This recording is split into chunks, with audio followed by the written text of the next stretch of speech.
وَمَن يُضْلِلْ فَلَن تَجِدَ لَهُ وَلِيًّا مُرْشِدًا۔ فرمایا جسے اللہ گمراہ کر دے، جسے اللہ گمراہ کر دے اس کے لیے نہ کوئی ولی ہے نہ کوئی مرشد ہے۔ جس نو اللہ گمراہ کر دے، کون کہہ رہا ہے؟ اللہ تعالیٰ ذات فرما رہی قرآن کریم کے اندر، جو گمراہ ہے اس کے لیے نہ ولی ہے کوئی نہ مرشد، یعنی کہ اللہ تعالیٰ جس کو گمراہ کر دے اس کے لیے نہ کوئی ولی ہے نہ ولی کا کوئی مقام ہے، اس کے لیے نہ کوئی مرشد ہے نہ مرشد کا کوئی مقام ہے، یعنی کہ وہ ولی سے بھی دور ہے مرشد سے بھی دور ہے۔ ولی کا معنی ہے راہ دکھانے والا، مرشد کا معنی ہے مدد کرنے والا۔ جس کو رب گمراہ کر دے فرمایا اس کو نہ کوئی راہ دکھانے والا ہوتا ہے نہ اس کی کوئی مدد کرنے والا ہوتا ہے۔ توجہ ہے نا تھوڑی؟ یہ دنیا ایک اندھیری رات کی طرح ہے، یہ ایسی رات ہے اتنی زیادہ اندھیرا ہے کہ ہاتھ کو ہاتھ نظر نہیں آتا۔ اس دنیا کے اندر اندھیرا ہی اندھیرا ہے، فتنہ ہی فتنہ ہے، فساد ہی فساد ہے، بربریت ہی بربریت ہے، کفر ہی کفر ہے، بغض ہی بغض ہے، حسد ہی حسد ہے، منافقت ہی منافقت ہے۔ اس دنیا کے اندر نہ منزل نظر آتی ہے نہ منزل کا کوئی نام و نشان نظر آتا ہے، نہ دایاں نہ بایاں نہ آگے نہ کوئی پیچھے۔ اس واسطے اس بربریت کی دنیا سے، اس فتنوں کی دنیا سے نکلنے کے لیے کوئی کامل مرشد چاہیے، کوئی ولی چاہیے، جس کے ہاتھ میں ہاتھ دیا جائے تو وہ ہمیں منزل کا راستہ دکھا دے، ہمیں سیدھے راستے پر لگا دے۔ مرشد اس لیے ہوتا ہے، مرشد اور کاموں کے لیے نہیں ہوتا، طویل لینے چلو وہ تو بات کی گل ہے۔ اصل مقصد جو تھا مرشد کا یہ ہے کہ ہمیں مرشد کی بیعت کرنے کا نفع یہ ہوگا کہ اس کی بیعت کے توسل سے ہم رب العالمین کے عاشق بن جائیں گے، اللہ کے غلام بن جائیں گے، دین پر آ جائیں گے۔ یہ دیکھیں اس لیے بیعت کی جاتی ہے۔ آگے چلیے، کیونکہ یہ جو دنیا ہے دنیا سارا فساد ہے، اللہ کا ذکر وہ نور ہی نور ہے، دنیا سارا دھوکہ ہے، اللہ کا راستہ حق ہے، دنیا ساری مردار ہے اور اللہ کی ذکر کے اندر بہار ہی بہار ہے۔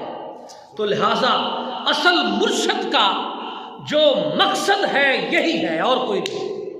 اب آگے چلیے، حضرت حسن رحم اللہ تعالی بیان کرتے ہیں کہ حضرت عمر بن خطاب رضی اللہ تعالی عنہما ایک کوڑا کرکٹ دے ڈھیر تو کلو گزرے نا، پنجابی چ گل کر اردو سمجھ نہیں آتی، ایک کوڑا کرکٹ دے ڈھیر تے کلو نکلے اگا گزرے، جس وقت آگا تھوڑے گزرے آگے کوڑا کرکٹ آیا، ڈھیر آگے کوڑا کرکٹ دا، عمر بن خطاب اتنے کھلو گئے، کھلو کے آپ سوچتے رہے، آپ دے نال اپنے کچھ اصحاب بھی ہن، جناب نے کچھ اپنے غلام بھی ہن، عمر بن خطاب دے نال تھوڑی دیر کھلوتے آپ نے فرمایا اے لوگو اے ڈھیر دیکھو دنیا کوڑا کرکٹ دا ڈھیر دیکھیا، آپ فرمایا اے دنیا ہے، اے دنیا ہے، اے گندگی دا ڈھیر دنیا ہے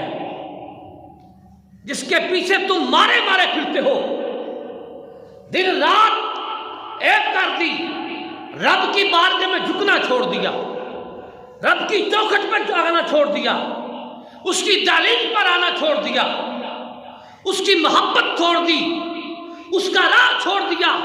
فرمایا یہ گندگی کا ڈھیر پڑا ہے کوڑا کرکٹ، دیکھ لو اس کو، یہ دنیا ہے، تم اس کے پیچھے مارے مارے بھاگتے ہو۔ آگے چلیے، دوسرا قول ہے اس کے اندر حضرت علی بن ابی طالب رضی اللہ تعالی عنہما فرماتے ہیں کہ دنیا ایک مردار ہے۔ عمر بن خطاب آخدے پہنے دنیا کوڑا کرکٹ کا ڈھیر ہے، گندگی کا ڈھیر ہے۔ مولا علی شیر خدا حیدر کرار آپ نے فرمایا اے لوگو سن لو، اے جو دنیا ہے دنیا ایک مردار ہے۔ فرمایا جیسے مردار تے کتے جھپٹ کے پہننے نے، فرمایا مثال دیتی آپ جناب سرکار نے، آپ نے فرمایا اگر مردار یعنی کہ مثال بیان کرا، اگر مردار نو اگر کسی جنگل میں پھینک دیتا جاوے وہ دی بہت دور دور تک پھیل جائے گی، دور دور تک کتے اپنے وادیاں چھوڑ کے اس مردار تے آ پہنچن گے اور نوش کرن گے، انہوں کھان گے، جھپٹ کے پڑ گے، ایک دوسرے لڑن گے۔ فرمایا اے مثال ہے دنیا دارو، اے مثال ہے مردار ہے دنیا جس دے پیچھے تسی لگے ہو۔ آ جاؤ اللہ دے راستے دے آ جاؤ، آؤ رب دی بارگاہ چاہو، آؤ رب دی تحلیل سے آؤ، رب دی چوکر سے آؤ، تاکہ اللہ بھی راضی ہو جائے، اللہ دا رسول بھی راضی ہو جائے۔ ذرا توجہ فرمانا، حضرت عمر بن خطاب نے دنیا نو کوڑا کرکٹ دا ڈھیر آکھیا ہے۔ مولا علی شیر خدا حیدر کرار نے کی آکھیا؟ آپ نے فرمایا مردار ہے، تو لہذا اے دنیا مردار ہے اور گندگی ہے، اس مردار اور گندگی دے وچوں نکلن واسطے، منزل تے چلن واسطے، اللہ دی بارگاہ پہنچن واسطے کی چاہیے؟ ولی جو و مرشدہ، ولی بھی چاہیے تو مرشد بھی چاہیے، تاکہ وہ دی بیعت کیتی جاوے، وہ بیعت کر کے مرشد اور ولی جو ہے سانو حق دا راستہ دکھان، کہن کے بیٹا رستہ اے نہیں اے حق دا، اے حق دا۔ اس واسطے بیعت کیتی جاندی ہے، اس واسطے انہاں دی صحبت وچ بیٹھا جاندا ہے، اس واسطے اپنے مرشد دی چوکھٹ تے جایا جاندا ہے، اس واسطے مرشد دی صحبت وچ بیٹھ کے ਉਹਦਾ دیدار کیتا جاندا ہے۔ تو لہٰذا اصل مقصد اے ہے بیعت کرنے دا، اے ہے بیعت کرنے دا۔ توجہ فرماؤ، اگر کوئی بیعت نہیں کرے پھر بیعت کر کے فرما برداری مرشد دی نہ کرے، کہنا نہ مانے، او دے کہنا نہ مانے، او دے کل جاوے نہ، پھر کوئی بیعت نہیں۔ فقط بیعت اے تویزاں دی ہے اور پھول گنڈے دی اور پھول دھاگے دی جیڑی ہے بیعت ہے، نہیں، بیعت اس کا مقصد نہیں ہے۔ اگر کوئی اپنے شیخ دا، اپنے مرشد کامل دا اگر کوئی فرما بردار نہیں، اگر مرشد چھوڑ کے کسی بڑے تو بڑے مرشد کو بھی چلا جاوے، اتھو بھی اپنا دامن خالی لوٹ کے واپس آ جائے۔ مرشد کا مقصد کوئی اور تھا کہ میں بربریت سے نکل جاؤں، میں کفر سے نکل جاؤں، یہ جو دنیا اندھیرا ہے میں اس دنیا سے نکل جاؤں اور دنیا کے فساد سے نکل جاؤں، اللہ کی ذات کے ساتھ واصل ہو جاؤں، تاکہ اللہ بھی راضی ہو جائے، اللہ کا رسول بھی راضی ہو جائے، میں منزل کو پا لوں۔ اب آگے چلیے گا ذرا۔ اب ایک اور بات، اکثر جو لوگ ہیں مریدین کے ہاتھ چومتے ہیں، کئی پاؤں چومتے ہیں۔ اب یہاں سوال پیدا ہوتا ہے، کچھ کہتے ہیں کہ یہ بدعت ہے، شرک ہے، سجدہ ہے، ہاں جی، یہ ایک سوال ہے تاکہ میں آپ کا مائنڈ صاف کرتا چلا جاؤں۔ یہ نہیں، نہ کوئی بدعت ہے، نہ کوئی شرک ہے، نہ کوئی سجدہ ہے، یہ 1400 سال تو چلتا آ رہا ہے، اور صحابہ بھی کرتے سن، تابعی بھی کرتے سن، سیدنا محمد مصطفیٰ دی بارگاہ وچ جھکدے سن۔ یہ سب کچھ یہ مہم ہے، یہ محبت ہے اپنے شیخ دے نال، اے پیار ہے اپنے شیخ دے نال، اے قرب ہے اپنے شیخ دے نال، کہ بڑھ کے وہ دی محبت دے اتنا اندر جاگ لگائی، اتنی محبت قریب ہوئی۔ کوئی مرید آندا ہے دوڑ کے ہاتھ چوم لیندہ ہے، کوئی قدم چوم لیندہ ہے، کوئی کچھ کرتا ہے۔ آؤ آگے چلیے، ذرا توجہ فرمانا، مارج السنن جلد نمبر 5، توجہ فرما۔ امام ابن النجار نے زاہد بن بلخی کے متعلق فرمایا، وہ بڑے نفیس مجاز ملح اور شباہت اور اہل طریقت مذہب والے پر حسن کلام رکھتے تھے۔ لوگ برکت کے لیے ان کی خدمت میں حاضر ہوتے اور انہیں کئی مرتبہ دیکھا کہ وہ جناب سرکار محمد بن بلخی آپ اپنے مرشد کی صحبت میں جاتے، توجہ کرنا، اپنی مرشد کی صحبت میں ابو محمد عبد الوہاب کے پاس جاتے، جب جاتے وَسَمِعْتُ كَلَامُهُ وَقَبَّلْتُ يَدَهُ، وہ بیٹھ کر مرشد کا کلام سنتے، اٹھ کر ان کے ہاتھ چوم لیتے تھے، ہاتھ ان کے چوم لیتے تھے۔ یہ کون؟ محمد بن بلخی کے متعلق فرمایا، آپ نے فرمایا کہ وہ اپنے جب مرشد کے پاس جاتے، بیٹھ کے کلام سنتے، ان کی صحبت میں کلام سن کر پھر کیا کرتے تھے؟ پھر اٹھتے تھے اور اٹھ کر جا کر اپنے شیخ کا ہاتھ چومتے تھے، محبت کی خاطر، ادب کی خاطر۔ آگے چلیے، دوسرا قول ابو سعید عبد الکریم بن محمد سمعانی نے ابو القاسم سعد بن علی بن محمد الزنجانی کے متعلق فرمایا کہ وہ اپنے زمانے میں حرم شریف کے امام تھے، حرم کے، فرمایا تھا کہ اپنے زمانے میں حرم کے شیخ تھے، حرم کعبہ کو کہتے ہیں، کعبہ کے شیخ تھے، کعبہ کے یعنی کہ امام تھے۔ فرمایا عالم مرتبی تھے اور عالم، اور وہ عالم تھے، زاہد تھے، ولی کامل تھے۔ لوگ جب ان کو دیکھتے برکت کے لیے اس کے پاس دوڑ کر جاتے اور کہتے ان الناس یقبلون ید الزنجانی اکثر مما یقبلون الحجر الاسود، وہ جب لوگ جاتے ان کو دیکھتے حجر اسود کو چومنا چھوڑ کر اپنے شیخ کے ہاتھ چوما کرتے تھے۔ یہ کوئی آج سے نہیں ہے، ہاتھ چومنا، قدم چومنا۔ آگے چلیے گا، وہ حجر اسود کے چومنا چھوڑ کر اور اپنے مرشد کامل کے ہاتھ چوما کرتے تھے۔ اب آگے چلیے گا، یہ ادب ہے اپنے مرشد کے ساتھ۔ مرشد کا مقام کیا ہے، مرشد کی شان کیا ہے، بسم اللہ، مرشد کی مرتبہ کیا ہے۔ آگے ذرا چلیے، توجہ فرمانا۔ آگے حضرت حضور پاک صلی اللہ علیہ وسلم کے غلاموں اور عاشقوں، توجہ فرمانا۔ علامہ ابن جوزی کہتے ہیں، وہ کہتے ہیں کہ ابو قاسم سعد بن علی بن محمد الزنجانی حرم شریف میں تشریف لے جاتے، تشریف لاگے، یخلون المطاف یقبلون یداہ اکثر من تقبل حجر، فرماتے کہ لوگ جب دیکھتے اپنے شیخ کو، اپنے مرشد کو، کعبے کا طواف چھوڑ دیتے تھے۔ اللہ اکبر، کعبے کا طواف چھوڑ دیتے تھے، حجر اسود کو چومتے تھے، چھوڑ دیتے تھے، بھاگ کر اپنے مرشد کے ہاتھ چومتے تھے، کعبے کا طواف چھوڑ کر۔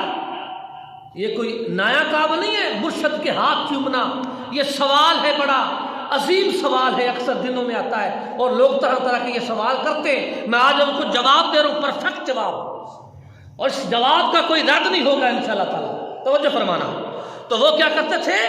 اپنے مرشد کامل کا جب آتے، اس ولی کا کعبے کا طواف چھوڑ کر، حجر اسود جو ہے اس کے بوسے چھوڑ کر اپنے شیخ مرشد کامل کے ہاتھ چوما کرتے تھے، ہاتھ چوما کرتے۔ آگے چلیے، ایک حدیث یہاں پڑھ دوں، ابن ماجہ کی حدیث پاک ہے۔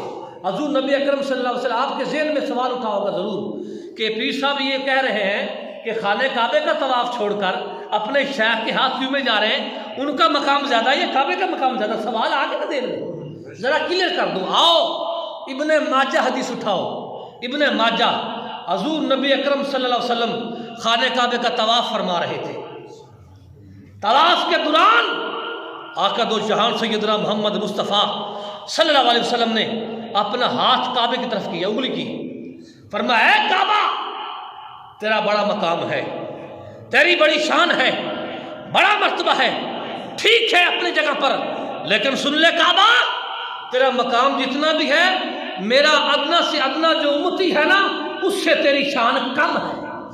اللہ اکبر، عام امتی، عام جو میرا امتی ہے اس سے بھی تیری شان کم ہے، جس کے متعلق خود 92 کی 95 مرتبہ اللہ قرآن میں ذکر کرے ولی کامل کے مرتبہ، وہ ولی کی شان زیادہ ہے یا عام امتی کی شان زیادہ ہے؟ اس لیے وہ کعبے کا طواف چھوڑ دیتے تھے اور آ کر اپنے مرشد کامل کے ہاتھ چوما کرتے تھے۔ اب آؤ آگے چلیے گا، آگے چلیے۔ امام ابو حاتم رازی کہتے ہیں کہ جب امام ابو مسہر عبداللہ اعلیٰ دمشقی غسانی مسجد میں تشریف لاتے، فرمایا اصطف الناس لاہو یمنتن و یسرتن یسلیمون علیہا و یقبلون یدہ۔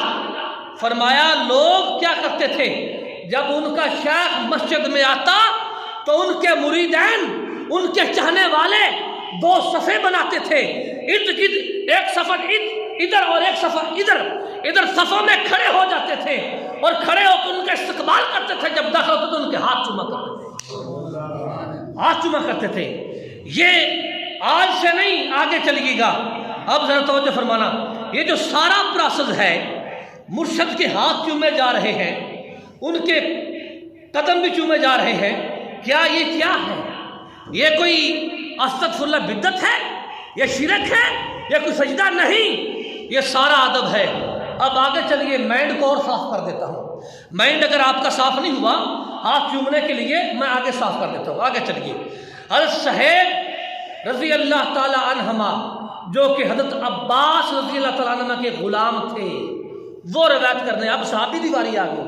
پہلے میں نے اولیاء کا بیان کیا کہ اولیاء کرام جب آتے ان کے مریدین ان کے ہاتھ چومتے تھے اور قدم چومتے تھے، کعبے کا طواف چھوڑ دیتے تھے۔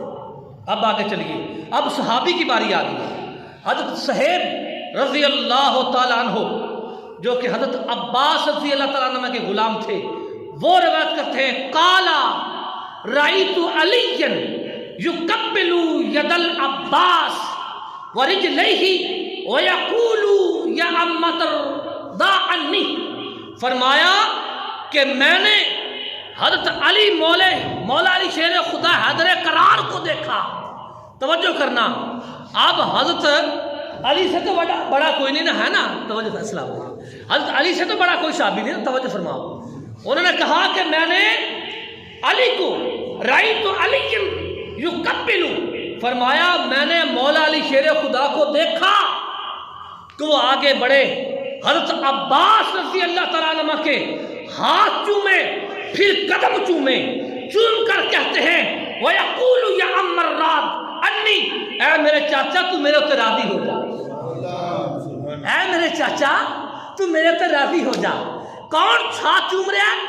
مولا علی شیر خدا حیدر کرار۔ جب تک مولا علی شیر خدا حیدر کرار دی اولاد تے اسی دماغ چ بہ کے درود نہ پڑھیے، ساڈی نماز ہی نہیں، ساڈی نماز ہی نہیں۔ اونا دا باپ امام حسن حسین دا والد فرما رہے ہیں، فرماندہ نے اے میرے چچا تو میرے تے راضی ہو جا، پہلے ہاتھ چومے پھر قدم چومے۔ کہ مولا علی شیر خدا نو کو نہیں پتا ہا کہ ہاتھ چومنا بدعت ہے، پیر چومنا سجدہ بن جائے گا، کفر بن جائے گا؟ نہیں پتا انہوں نے، پتا سی، ان تو بڑھ کے ہو کے پتا سی۔ آگے چلیے، حضور پاک صلی اللہ علیہ وسلم کی بارگاہ حاضر ہو جاؤ۔ ابو داؤد ششتد حدیث پر اٹھاؤ، ابو داؤد کتاب الاداب باب قبلہ کی جلد نمبر 4 صفحہ نمبر 357 اور حدیث نمبر 5225۔ توجہ فرمانا، حوالہ لکھ لیں، گھر جا کے پڑھ لیں، گھر جا کے پڑھ لیں۔ یہ نہ کہنا کہ پیر صاحب ایسی باتیں کر دیتے، نہیں، میں حدیث اور قرآن سے ہٹ کے بات نہیں کرتا، الحمدللہ۔ توجہ فرمانا، حضرت زرار رضی اللہ تعالیٰ عنہما جو کہ وہ وفد کیس میں شامل تھے، وہ بیان کرتے ہیں کہ جب ہم مدینہ منورہ حاضر ہوئے، جب ہم مدینہ منورہ حاضر ہوئے تو تیزی سے اپنی سواریوں سے نیچے اترے، تیزی سے سواریوں سے نیچے اترے۔ فرمایا فَنُقَبِّلُ يَدَ رَسُولِ اللَّهِ وَرِجْلَيْهِ، ہم تیزی سے اپنی سواریوں سے نیچے اتر کر محمد مصطفیٰ کے ہاتھ چومے اور قدموں میں گر کے قدم چومے۔ اب جو صحابہ ہیں، حضور پاک کے غلام ہیں، انہوں کو نہیں پتا ہا کہ بھی ہاتھ چومنا بدعت ہے، شرک ہے، تو کیا معاذ اللہ سیدنا محمد مصطفیٰ چموارے نے غلط کر رہے؟ اللہ اکبر، 1400 سال تو چلتا آ رہا ہے، 1400 سال تو چلتا آ رہا ہے، تو میں کیویں نہ آکھاں تو صاحب میں چوڑا تیرا تے میں ادنا تو والا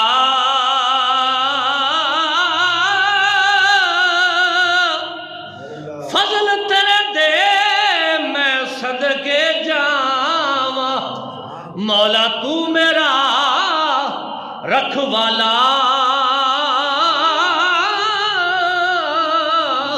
تے تو میرا رکھوالا۔